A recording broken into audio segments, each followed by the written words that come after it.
Hello दोस्तों, नमस्कार। Stock market investor इस चैनल में मैं आप सभी का स्वागत करता हूं। दोस्तों, हम इस वीडियो में बात करेंगे एक बहुत बड़ी ब्रेकिंग न्यूज़ से रिलेटेड, जो कि दोस्तों रिलायंस एंड फ्यूचर ग्रुप की जो डील थी उसी से रिलेटेड न्यूज़ है। तो हम आर्टिकल की तरफ भी जाएंगे, एक्चुअल न्यूज़ को दोस्तों डिटेल में पढ़ के बताएंगे और क्या मैटर है दोस्तों, क्या मामला, इसके बारे में हम डिटेल में चर्चा करेंगे। तो इस वीडियो को पूरा देख लेना। इससे पहले ज़रूर कहना चाहूँगा कि आपने अभी तक मेरे इस चैनल को सब्सक्राइब नहीं किया है तो सब्सक्राइब करके और बेल आइकन को प्रेस करके रख सकते हैं। तो दोस्तों चलिए इस वीडियो को हम स्टार्ट कर लेते हैं। तो दोस्तों हम आ चुके हैं एक्चुअल न्यूज़ की तरफ। यहाँ से हम न्यूज़ को डिटेल में पढ़ेंगे और दोस्तों अगर आपको न्यूज़ पढ़ना है तो आप लोग टाइम्स ऑफ इंडिया के वेबसाइट पर या फिर इनके एप्लीकेशंस पर जा करके आप लोग न्यूज़ को पढ़ सकते हैं। तो यहाँ से हम पढ़ेंगे, अमेजन चाहता था कि $40 मिलियन अपने पहले अधिकार के आधार को छोड़ दे। दोस्तों इनका क्या कहना है आगे हम देख लेते हैं और आगे हम न्यूज़ को डिटेल में पढ़ते हैं। तो चलिए दोस्तों, तो यहाँ से आप न्यूज़ को डिटेल में पढ़ सकते हैं। चलिए दोस्तों, हिंदी आर्टिकल है, हम आपको पढ़ के बता देते हैं। अमेरिका के ईटेल यानी कि दोस्तों अमेजन की बात कर रहे हैं।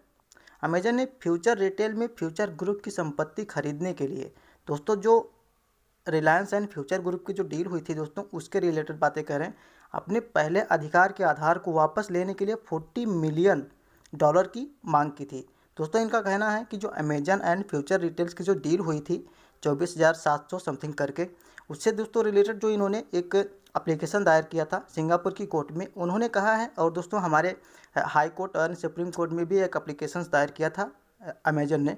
तो दोस्तों इनका कहना है कि अगर आप $40 मिलियन हमको मुआवजे के तौर पे देते हैं तो हम इस डील को कंटिन्यू कर देंगे, हमें कोई इससे लेना देना नहीं रहेगा। हम इस डील को, हम इस झगड़े को जो रिलायंस के साथ चल रहा है इनका, वो छोड़ देंगे। तो दोस्तों आगे हम देख लेते हैं इन्होंने क्या कहा है।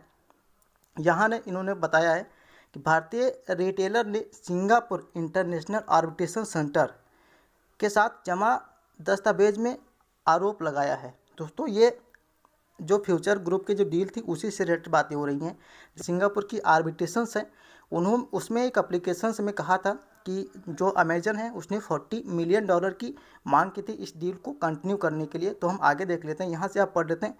आपातकालीन मध्यस्थ को प्रस्तुत करने में देसी खुदरा विक्रेता दावा किया गया है कि अमेजन पर कॉरपोरेट विकास और निजी निवेश के प्रमुख अभिजीत मजूमदार ने ई टेलर की ओर से फ्यूचर ग्रुप के प्रमोटर किशोर बयानी को एक मौखिक पेशकश की थी, जो कि इन्होंने बताया था कि अमेजन का कहना है कि आप उसे अगर 40 बिलियन दे देते हैं तो वो इस डील को, रिलायंस और फ्यूचर ग्रुप की जो डील हुई थी उसको वो कंटिन्यू कर देंगे, उसमें वो अड़ंगा नहीं लगाएंगे।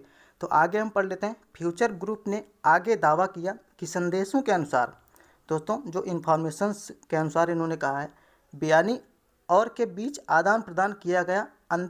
अमित अग्रवाल वैश्विक वरिष्ठ बीपी और अमेजन इंडिया के कंट्री हेड ई टेलर को अपने इस सौदे के प्रगति के बारे में पता था। रिलायंस इंडस्ट्री और फ्यूचर ग्रुप, दोस्तों जो future group and Reliance industry की जो डील हुई थी उसमें इन्होंने कहा है कि जो अमेजन की दोस्तों जो 49% की हिस्सेदारी थी रिटेल के बिजनेस में, उसको दोस्तों रिलायंस इंडस्ट्री को भली भांति पता था, फिर भी उन्होंने इस डील को कंटिन्यू किया। तो आगे हम देख लेते हैं।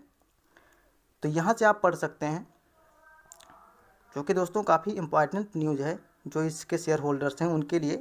तो यहाँ से आप पढ़ सकते हैं SISE, ये दोस्तों जो सिंगापुर की आर्बिट्रेशंस है उसी से रिलेटेड ये कह रहे हैं।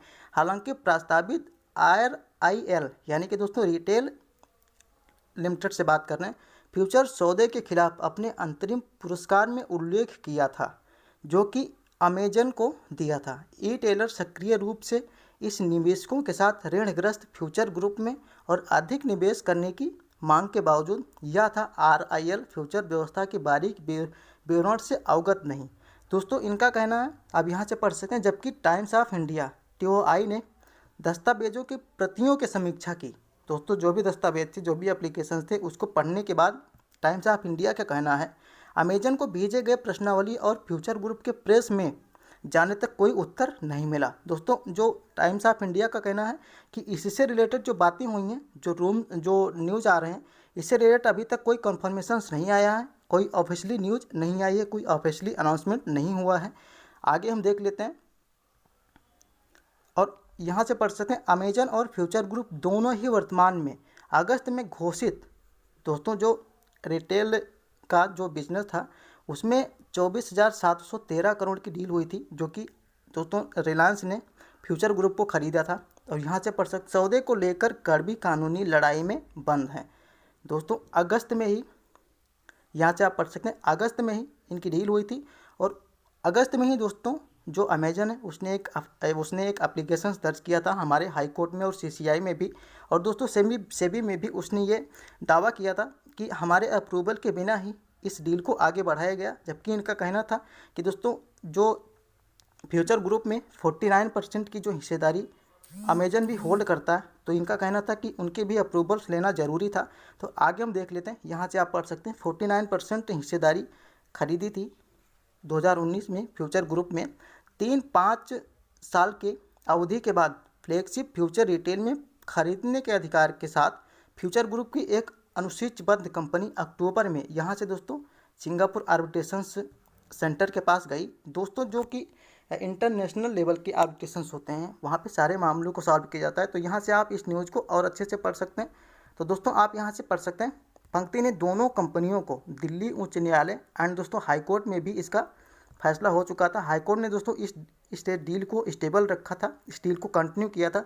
उसके बाद दोस्तों जो अमेजन है उसने सुप्रीम कोर्ट में जा करके इस डील को चैलेंज किया था। तो आप यहाँ से और सारी चीज़ों को पढ़ सकते थे।